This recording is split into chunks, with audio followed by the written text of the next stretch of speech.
ba ako? Ako lamang itong tulad nyo rin karaniwan na ang isip laging may gumugulo sa mga hamon ng buhay hanggang sa masanay na tumayo't ipaglaban ng mga nais ko. Sino ba ako? Ako lamang itong tulad nyo rin karaniwan na ang isip laging may gumugulo, hindi nagpapatina, di nagpasilaw sa sinag na nagpupubli sa lahat ng ninanais ko. Halika, makinig ka na pansamantala.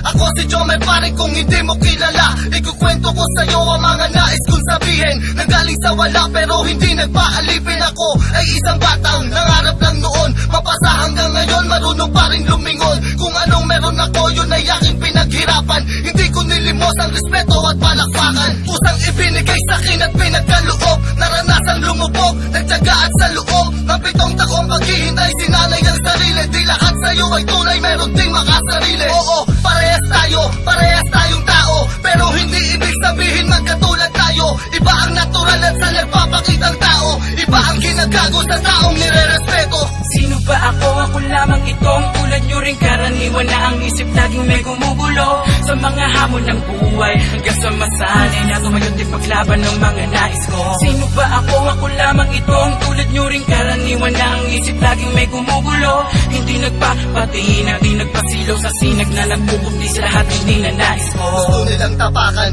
sakupin at lakaran, pasukin ng lugar na kung saan ako ang harang. Nagkaroon man ang kaaway, yun ay dahil may atraso. Hindi ko kagustuhan ang patong-patong na kaso. Mayabang daw tignan kasi maraming ang tato. Madalas kasing seryoso at hindi nagbibiro, pero sa kabilang banda sa aking mata mo makikita ang tunay na ako at kung paano ko makisama. Ako si Jomer, sanay sa buhay na di marangya. Ako'y laki din sa kalsada pero hindi walang ya. Maagang nagkaanak, maagang nagkaasawa, maaga din nagsawa, nagpakabuhay binata. Dahil sa tawag ng pangangailangan, napilitang kumapit sa patalim dahil kailangan. Kahit ayoko ay wala akong magagawa, kundi ako kikilos ay walang mapapala. Hanggang lumawak ng lumawak ang aking nilalakaran, mas dumami ang kaibigan kesa sa mga kaaway. Dahil sa pakikisama at walang inagrabyado,